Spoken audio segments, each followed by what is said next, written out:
Hi everybody. Welcome once again to another Low on Health Rambling. Today is Saturday, June 12th, 2010. It's about 12:35 p.m. This is a kind of just a weird Saturday afternoon when I decided to kind of wanted to do one because some things happened today and I just wanted to discuss some things and whatnot. Nothing important, just me doing my usual ramblings, which is what these are. Did a bunch of yard work today, which was fun. Then went to McDonald's. Got to kind of get probably for like the fifth time this week I went to McDonald's, but that's just me. And actually, while I was there, the owner of the that built that McDonald's, who actually owns a couple of McDonald's in the area, like a dozen or so, showed up because everybody was acting all, oh, hey, blah blah blah blah, and everybody was kind of not necessarily on toes, but they were definitely like, oh, the owner's here, and I was like, I think I know that guy because my mom actually is an area supervisor for McDonald's, and she spoke of him a couple times, so. While he was done doing his rounds, I was like, "Oh, hey, blah blah blah blah. I'm James O'Brien, yada yada yada. I'm so and so's, son." And he was like, "Oh, hey," and he actually, he remembered some things that my mom had said about me, like, I'm big into AV setup and whatnot, and he was just really cool. I was really impressed with the guy because usually owners, I think, are usually a lot older. This guy was younger than I expected. He was very energetic. He was very hands-on with his employees, which I thought was actually really, really cool. And then actually after I sat down with my food, he was doing the rounds with the customers and came by and make sure everything was okay. I'm like, yeah, it's fine. So it was really cool. Got to meet the guy that I hear my mom talk about, and really cool owner. And I see why a lot of people respect him, and I see why he does so well in the McDonald's industry. But other than that, I just want to touch on something because I do not a lot of driving around now, but because I drive to the office and to the warehouse a bunch, I tend to listen to more radio music now because there's not really a lot of time to listen to a full album or want to hook up my MP3s or the CDs and whatnot. So I just listen to what's on the radio. And for some reason now, I find myself listening to a lot of pop music.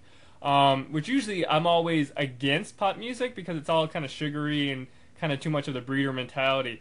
But recently I've been kind of got involved with two songs that have been stuck in my head a lot, and I'm happy to hear them in the car, and I'm going to share them real quick. The first one is going to be California Girls. Let's see if I can pull it up here. Which it's basically I love the hook on this song, this song's apparently, California Girls. There's a little synopsis of it. But here's the hook right here.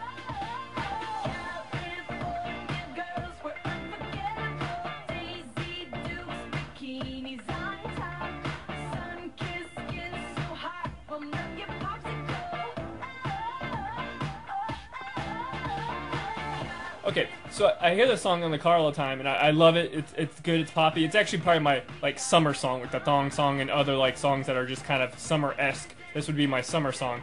So then I did some research on it, and I found out it's actually done by Katy Perry. Katy Perry. I don't know how do you pronounce her name. Katy Perry, who actually was an album that actually got in her. She did Hot and Cold and whatnot.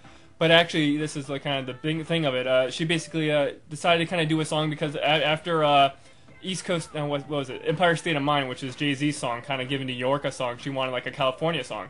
So she started working on this, and it actually features Snoop Dogg in it too.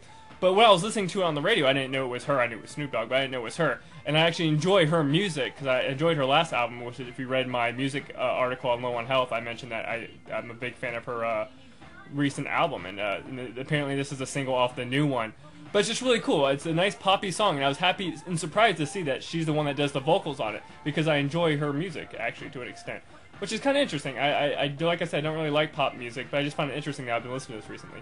Now another song I've been listening to a bunch that comes on the radio that I enjoy is a song called Airplanes, which you've probably heard.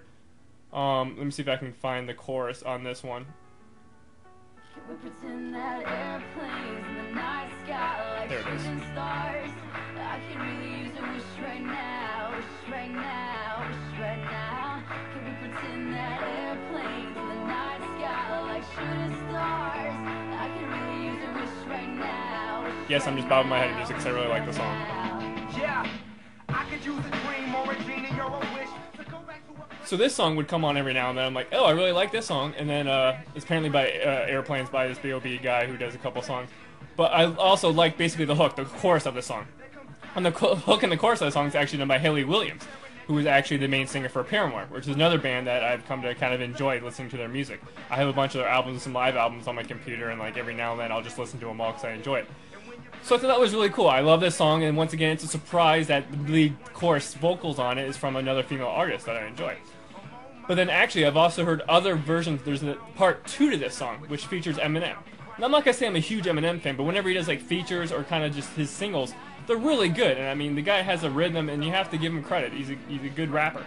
In which case, there's actually a second part. Let me see if I can find it here.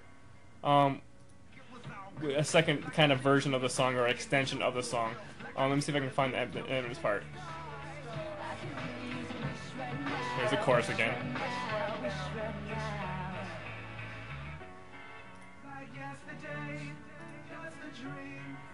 Here it comes. This video might run long. I'll edit it if it does.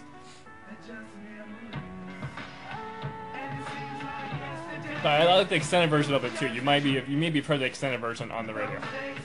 But the Eminem's freaking verse is awesome. Let's pretend Monster Madness never picked up a pen.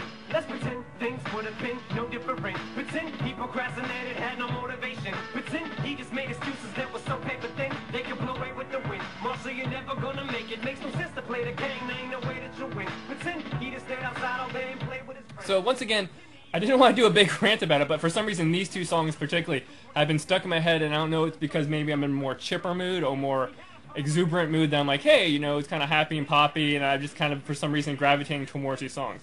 And if you know me too, I like just solid beat songs. I like just the boom, boom, the kind of the drum beats and the background beats of most of these songs. And it just happens that they have really good vocals and you know, singing artists that go along with it. But I just thought it was interesting. I want to mention it because basically when I went to McDonald's, like both songs ended up playing on the radio, and I just freaking love these songs and thought I would mention them. Moving on to other things real quick here, gaming-wise, because I probably should touch on some things gaming, this being kind of a gamer blog thing. Which system, this is the new Game FAQ poll, which system do you think will have the most impressive showing at E3 this year?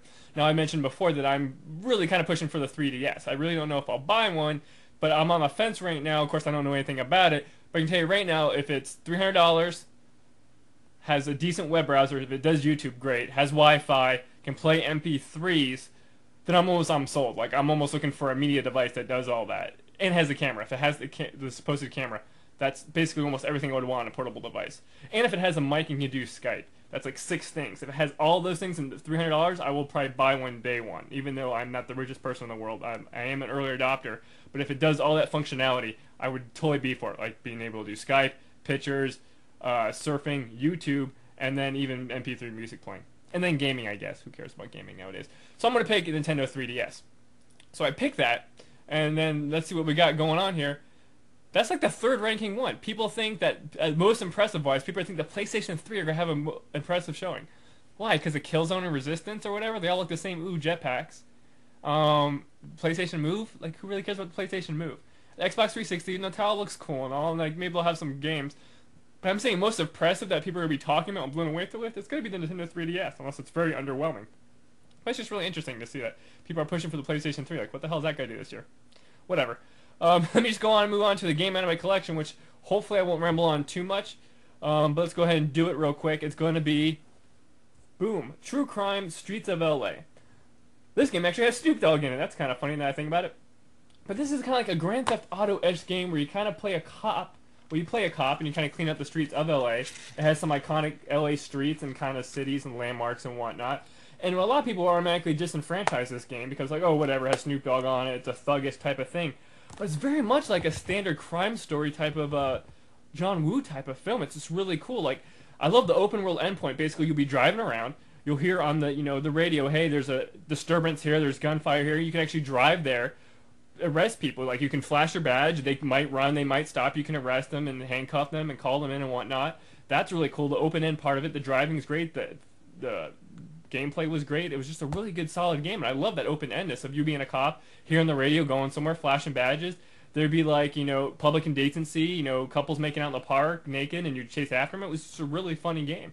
The cool thing about it is the main story for the game, too, was really good. And it actually had branching episodes and branching paths, which was just really, really super cool for the time. It's almost, now I think about, kind of Alpha Protocol-ish, because, like, you would interact and just have a splittering story, and that's really, really cool. And, of course, I'll talk about Alpha Protocol more tomorrow. I did beat the second run-through of it, and I'm starting my third. But True Crime Streets of LA, it has Snoop Dogg in it, and people are like, oh, it's all thuggish and stupid, and got really kind of just disenfranchised. People didn't think about it, but it's a really good game. And I mean, this is really a game I would think about popping in my 360 if it's backwards compatible and playing. It's just that fun of a game, which I maybe really might do next year if I do my whole no release thing. But True Crime Streets of LA, a really good game. And of course, yes, I bought it used. I didn't buy it brand new, but still a really good game. And I really do recommend it if you can find it, or if it's a downloadable game or something, check it out. Or if they do like a remake of it or a sequel to it, it'd be really cool. It's just fun playing an actual cop and doing cop things, but kind of still having the edgy street stuff. But other than that, as always, I'd like to thank you guys for watching. I'll probably still do another one tomorrow. I'm actually going to pop this in my 360 later on today and see if it plays, and I'll let you know. But as always, thank you guys for watching, and I will catch you next time.